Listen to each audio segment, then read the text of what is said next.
प्यारे बच्चों, यदि आप लोग 21 फरवरी को आप लोग क्लास 10th का जो है फाइनल परीक्षा देने जा रहे हो, विज्ञान का मैं आप लोग को जो है इसमें जो है 100% आप लोग को जो है ओरिजिनल क्वेश्चंस बतलाएंगे। और सबके सब बच्चे, यदि आप लोग जो है 100 में 100 नंबर लाना चाहते हो तो वीडियो के अंत तक जरूर जो है देखना। और जो बच्चे लाना चाहता है एक बार कमेंट बॉक्स में जो है कमेंट जरूर कर देना, प्यारा सा कमेंट, ठीक है। क्लास 10th का देखिए एनुअल एग्जामिनेशन जो है विज्ञान का, साथियों साइंस का जो है उसका मैं आप लोग को इस वीडियो में ऑब्जेक्टिव क्वेश्चंस और सब्जेक्टिव क्वेश्चंस दोनों करने जा रहे हैं। प्यारे बच्चों, आप लोग को स्वागत है दिलदार मैथ क्लास पे। और अभी तक आप लोग मेरे चैनल को सब्सक्राइब नहीं किया है तो चैनल को सब्सक्राइब कर लो और बेल आइकन ऑन कर लो, ताकि जो है सबका सब पेपर हम इसी चैनल पे डालेंगे, ठीक है। याद रखना सबके सब बच्चे, बाकी में हिंदी का और मैं एक आप लोग को हिंदी और जो है संस्कृत का जो है क्वेश्चंस जो है इस पर जो है डाले हैं, आप लोग जरूर इसी चैनल पे जाकर देख लीजिएगा। और बाकी का जो चैनल इसी चैनल पे क्वेश्चन पेपर डालेगा, तो आप लोग सबके सब बच्चे वीडियो को जरूर शुरू करना, शेयर कर लेना। अभी मैं आप लोग को साइंस का जो ऑब्जेक्टिव सब्जेक्टिव क्वेश्चंस करेंगे। और आप लोग जैसा कि आप लोग यहाँ पे देख रहे हैं, देखिए कुल पर्सन जो है आपको 110 रहने वाले हैं, जिसमें से आप देखिए 2 घंटा 45 मिनट का आप लोग का एग्जाम होगा और 80 नंबर का आप लोग को जो है विज्ञान का एग्जाम होता है। याद रखिएगा 80 नंबर का आप लोग का विज्ञान का एग्जाम होता है, क्योंकि 20 नंबर आप लोग को प्रैक्टिकल का एग्जाम होता है, ठीक है। तो चलिए आइए हम लोग शुरू करते हैं। शुरू करने से पहले साथियों एक बार सबके सब बच्चे से जो है आग्रह है कि सबके सब बच्चे क्या करेंगे, वीडियो को शेयर कर लेंगे। और इस वीडियो पर कम से कम जो है 100 प्लस जो है लाइक कंप्लीट हो जाना चाहिए बच्चों। इस वीडियो पर 100 प्लस लाइक कंप्लीट होना चाहिए। और आप लोग जो है 10th में कितना नंबर लाना चाहते हैं कमेंट बॉक्स में कमेंट जरूर कीजिएगा, ठीक है। चलिए, तो आप मेरे व्हाट्सअप नंबर से नहीं जुड़े तो व्हाट्सअप नंबर ये भी रहा 62 051, ठीक है, 34 187। आप लोग सबके सब बच्चे जरूर शुरू क्या करना, जुड़ जाना और वीडियो को जरूर शुरू क्या करना, शेयर कर देना, ओके। चलिए, देखो यहाँ से वस्तुनिष्ठ प्रश्न ऑब्जेक्टिव प्रश्न है। प्रश्न संख्या 1 से लेकर 80 तक प्रश्न रहेगा, वस्तुनिष्ठ ऑब्जेक्टिव प्रश्न रहेगा, जिसमें से आपको 40 प्रश्न का उत्तर करना है। ओएमआर सीट आप लोग को मिलेंगे, उस पर क्या करना है, 40 प्रश्न का आप लोग को उत्तर करना है, ठीक है। तो चलो पहला प्रश्न देखो ध्यान से सबके सब बच्चे। और हाँ साथियों, वीडियो को अभी तक तो लोग शेयर नहीं किया है, जल्दी से लोग क्या करना, शेयर कर लेना। देखिए फर्स्ट प्रश्न है, किस दर्पण की फोकस दूरी ऋणात्मक होती है? समतल दर्पण है, उत्तल दर्पण है, अवतल दर्पण में से कोई नहीं। तो बच्चों जी आप लोग अवतल दर्पण की फोकस दूरी क्या होती है? ऋणात्मक होता है। तो सबके सब बच्चे क्या करेंगे, याद रखेंगे। 1 नंबर प्रश्न से 1 नंबर प्रश्न का आंसर आप लोग को बी हो जाएगा, ठीक है। आइए प्रश्न संख्या 2 देखते हैं। प्रश्न संख्या देखिए ये रहा, दर्पण की फोकस दूरी एफ और उसके वक्रता आर के बीच संबंध क्या होता है? तो आपको पता है एफ बराबर क्या होता है बच्चों जी, एफ बराबर आर बटा 2 होता है ना। एफ बराबर आर, एफ बराबर 2 आर, यहाँ से एफ बराबर आर बटा 2, जो कि ऑप्शन नंबर किस में है आपका, ऑप्शन नंबर बी में है। तो बी द क्या होगा, B the correct, B the right answer हो जाएगा, ठीक है। आइए प्रश्न संख्या 3 देखिए, जितना सारा प्रश्न मैं करवा रहा हूँ ना, सारा का सारा प्रश्न पत्र को आप लोग को याद रखना है। और सारा प्रश्न पत्र को तो लोग याद करके जाना, ठीक है। सबके सब बच्चों को कह रहा हूँ, नहीं तो आप लोग को एग्जाम में पछताना पड़ेगा। तो इसलिए जो है आप लोग सबके सब चैनल को सब्सक्राइब भी करके अपने दोस्तों से चैनल को सब्सक्राइब भी करवाना है, ठीक है। और मैं आप लोग को फ्री में ऑनलाइन क्लास भी दूंगा, ओके। चलो ठीक है। तो अभी मैं आप सबके सब बच्चे को यहाँ से अगला प्रश्न बतलाता हूँ। सामान्य दृष्टि के लिए स्पष्ट दृष्टि की न्यूनतम दूरी कितना होता है? 25 मीटर है, 25 सेंटीमीटर है। तो याद रखिए कितना होता है, बोले 25 सेंटीमीटर होता है ना बाबू। तो यहाँ से आपका क्या हो जाएगा, 25 सेंटीमीटर। आंसर से आप लोग के यहाँ से जो है बी होगा, B the correct, B the right answer हो जाएगा, ठीक है। ये प्रश्न संख्या अगला देखिए रहा, श्वेत प्रकाश का कौन सा रंग जो वर्ण विक्षेपण किसी फिल्म से गुजरने के पश्चात सबसे कम झुकता है? बैगनी है, नीला है, लाल है, पीला है। तो सबसे कम झुकता है, झुकता तो सबसे कम जो है आपका जो है लाल है। आंसर नंबर क्या हो जाएगा, 4 नंबर प्रश्न का आंसर सी होगा, सीधा करेक्ट, सीधा राइट आंसर हो जाएगा, ठीक है। आइए प्रश्न संख्या अगला देखिए, 5 नंबर ये रहा, मानव आंख को रेटिना द्वारा बनाई गई छवि कैसी होती है? मनुष्य की आंख पर जो रेटिना द्वारा छवि बनता है वो कैसा होता है?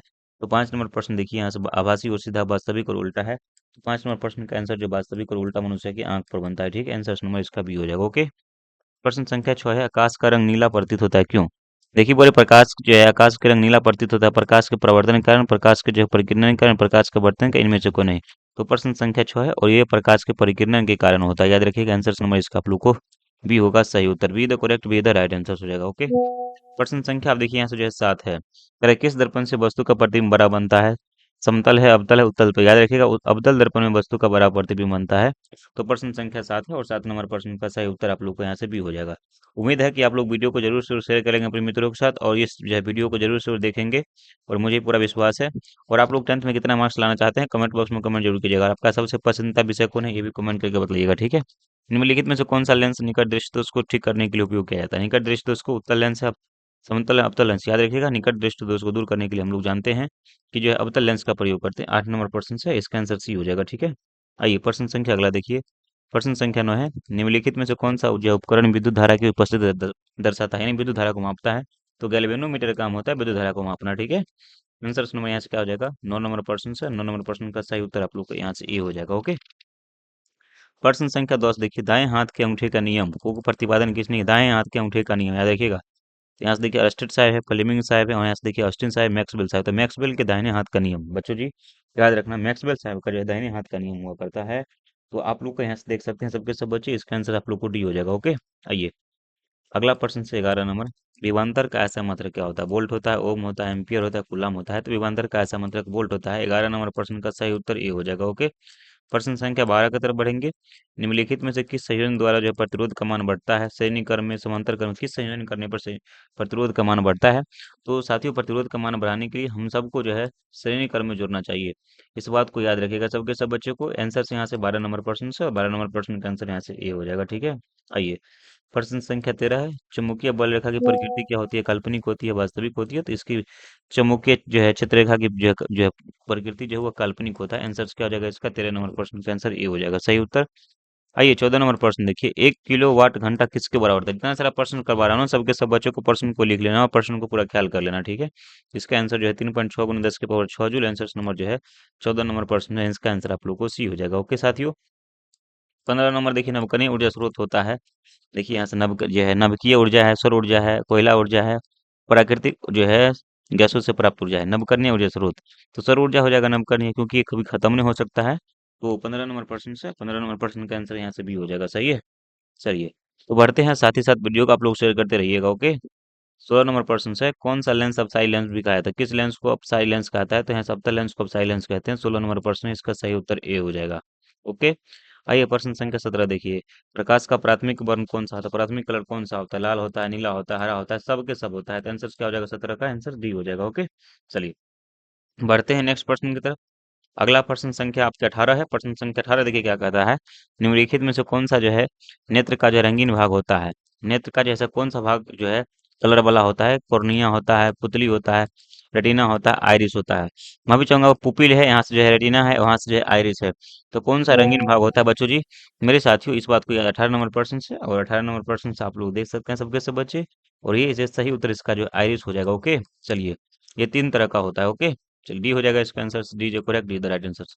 देखिए ये जो है 19 नंबर प्रश्न है। एक एच बराबर 746 है, 760 है, 780 है, 560। ये तो 746 वाट होता है। आंसर नंबर क्या है? 19 नंबर प्रश्न का आंसर यहाँ से आप लोग को ए हो जाएगा। ओके, चलिए बढ़ते हैं फिर 20 नंबर प्रश्न की तरफ बढ़ेंगे। जो है देखिए विशालक शीशा जो है मैग्नीफाइव ग्लास होता है। अवतल लेंस, उत्तल लेंस, अवतल, यहाँ से देखिए अवतल दर्पण है, उत्तल दर्पण। तो बच्चों जी प्रश्न संख्या 20 है, और 20 नंबर प्रश्न का आंसर आप लोग को जो है आंसर नंबर इसका सही उत्तर जो है बी हो जाएगा। ठीक है, आइए प्रश्न संख्या अगला देखिए। किस नंबर। जब किसी चालक तार से विद्युत धारा प्रवाहित किया जाता है तो गतिशील कण क्या होता है? तो तार में कौन सा जो कण बहता है? तो इलेक्ट्रॉन बहता है।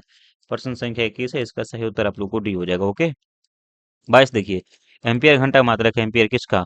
शक्ति का, आवेश का, यहाँ से देखिए ऊर्जा का, इनमें से कोई नहीं। बच्चों जी शक्ति का एम्पियर पर घंटा है ना, आवेश का किसका मात्रक है? तो प्रश्न संख्या यहाँ से 22 है, और 22 नंबर प्रश्न का जो है देखिए यहाँ से उत्तर जो हो जाएगा आवेश का। किसका हो जाएगा बाबू? अरे आवेश का हो जाएगा बाबू। ठीक है, आवेश का ऐसा मात्रक एम्पियर कर सकते हो, हालांकि तो विद्युत धारा का ऐसा मात्रक होता है। आवेश का ऐसा मात्रक तो कूलम होता है, लेकिन एम्पियर पर घंटा है। तो इस बात को तो लोग, ये प्रश्न संख्या 22 है ना। तो बच्चों जी प्रश्न संख्या 22 है, इसका आप लोग आवेश देख लेना ये वाला प्रश्न से। ओके, चलिए चलिए नेक्स्ट प्रश्न देखिए। ये रहा। निम्नलिखित में से कौन मात्रक जो है ऊर्जा के यहाँ से जो मात्रा यहाँ से कार्य है ना, डब्लू के जो है डब्लू बराबर क्या होता है? जूल पर सेकंड। यहाँ से देखिए तो इस नंबर प्रश्न से रहा, और जो तो इस नंबर प्रश्न का जूल पर सेकंड होता है। आंसर नंबर इसका आप लोग को ए होगा। ठीक है, चलिए बढ़ते हैं। अगला नंबर ये रहा 24 नंबर। विद्युत धारा मात्रक होता है किसका? एम्पियर का। विद्युत धारा का ऐसा मात्रक क्या होता है बोरी? एम्पियर होता है। तो 24 नंबर प्रश्न का सही उत्तर बाबू मेरा ए हो जाएगा। ओके, मुझे विश्वास है कि आप मेरे ये कथन को पालन करेंगे और बेहतर तरीका से इसको याद करेंगे। इसमें किसी प्रकार के आप लोग को संदेह और शक नहीं होगा। ठीक है, चलिए साथियों हम फिर बढ़ेंगे, नेक्स्ट प्रश्न की तरफ बढ़ेंगे। आप देखेंगे यहाँ से अगला प्रश्न क्या होने वाला है। देखिए ग्लोबल वार्मिंग के लिए होता है ये याद रखना। ये प्रश्न 2026 में लड़ेंगे, याद रखना। ऑक्सीजन है, यहाँ से जो है अमोनिया है, यहाँ से जो है कार्बन डाइऑक्साइड। तो इसका आंसर क्या हो जाएगा? Carbon dioxide. Answer number C हो जाएगा। ओके, चलिए 26 नंबर है। शरीर में भोजन का जो पचाना किस प्रकार की जो अभिक्रिया है? तो यहाँ से जो है याद रखिएगा ऑक्सीडेशन हो सकता है, जो कि उपचयन बोलते हैं। आंसर नंबर 26 नंबर प्रश्न है, उसका आंसर यहाँ से ए हो जाएगा। ओके, पहले चूना का जब जल जल डाला जाता है अभिक्रिया देता है, तो कौन सा अभिक्रिया देता है? उष्मा क्षेपी है, उष्मा शोषी है, विस्फोटक है, इनमें से कोई नहीं। तो प्रश्न संख्या 27 है, इसका जो उष्मा जो है शोषी हो जाएगा। आंसर नंबर बी हो जाएगा। B the correct, B the right answer होगा। ठीक है, फिर निम्नलिखित में से कौन अधिक अभिक्रियाशील है? बच्चों जो 28 नंबर प्रश्न से कॉपर है, यहाँ से जो है एच जी है, एजी है, यहाँ से सी है। तो कॉपर सबसे अधिक होता है ना। तो 28 नंबर प्रश्न से 28 नंबर प्रश्न का आंसर जो है ये हो जाएगा। ओके, चलिए नेक्स्ट प्रश्न से चूना पत्थर का रासायनिक सूत्र क्या होता है? चूना जल का सूत्र क्या होता है? तो सी ए ओ एच का whole two H two. Answer number 29 नंबर प्रश्न का आंसर से जो है डी होगा। कोई भी लिए लाल लिटमस पथ को नीला कर देता है, उसका पीएच मान क्या होगा? लाल को नीला करेगा तो वो तो जो है अम्ल हो जाएगा, अम्ल का पीएच मान 7 से कम होता है। कि क्या होगा बताएंगे आप लोग? 30 नंबर प्रश्न, 37 नंबर प्रश्न का आंसर क्या हो जाएगा? तो बच्चों जी याद रखिए, कोई विलयन जो है लाल लिटमस पथ को नीला कर देता है तो उसका पीएच मान क्या होगा? 10। यहाँ से देखिए तो इसका जो आंसर ए और बी दोनों चाहिए कि क्षार का लगेगा, तो क्षार का पीएच मान क्या होगा? जो है अधिक होता है ना 7 से, तो इसका आंसर जो है यहाँ से डी हो जाएगा। ठीक है, डी डी डी हो जाएगा, D D the correct, D the right answer. Alkyne में कार्बन, देखिए एल्काइन में कार्बन कार्बन के जो है बीच कितने सहसंयोजक बंधन होता है? तो त्रिबंध होता है। आंसर में इसका आप लोग को सी होगा। ओके, ग्लूकोज का आणविक सूत्र क्या होता है? C6H12O6 होता है। तो 32 नंबर प्रश्न का सही उत्तर ए हो जाएगा। ओके, 33 नंबर प्रश्न देखिए, उच्च बसीय अम्लों के सोडियम लवण को क्या कहते हैं? साबुन बोलते हैं हम लोग। तो 33 नंबर प्रश्न का सही उत्तर आप लोग को यहाँ से ए हो जाएगा। ओके, 34 नंबर है CHO अभिक्रियाशील मूलक क्या कहते हैं बच्चों जी? इसको हम एल्डिहाइड बोलते हैं।